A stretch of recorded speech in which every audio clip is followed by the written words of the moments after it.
इस किस्त में ना खुशी और गम जैसे साथ साथ चल रहे थे। जूदित और जावेरिया के लिए तो बड़ी अच्छी खबर थी। हाँ, वो दुकान वाली। हाँ, लेकिन दूसरी तरफ दिलान, उसको अपनी वालदा के बारे में ऐसी खबर मिली कि बस।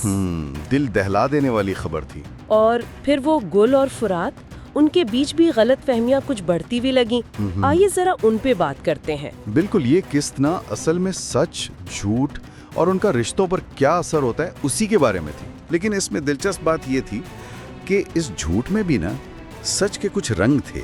जैसे वो नीले रंग का जिक्र, वो तो असल में सुभैया को खुद पसंद है ना, क्योंकि बचपन में दिलान को पसंद था। ओह अच्छा, इस सच और झूठ की कश्मकश से अगर निकले तो गुल और फिरात, वहाँ भी एतमाद का मसला नजर आया। हाँ, गुल तो बहुत ही गुस्से में थी कि फिरात अपनी पुरानी मंगेतर दारिया से क्यों मिला। हालांकि फिरात ने कहा कि कारोबारी मामला था, वकील के जरिए।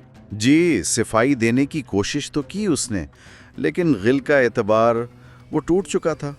वो फूल और माफीनामा भी बेकार गया। इससे यही पता चलता है कि रिश्तों में शक आ जाए तो फिर कितने नाजुक हो जाते हैं वो। ये सब देखकर एक सवाल तो जहन में आता है कि क्या तकलीफदेह सच्चाई जानना बेहतर है या अधूरा सच या फिर मुकम्मल लाइल्मी? बड़ा मुश्किल सवाल है।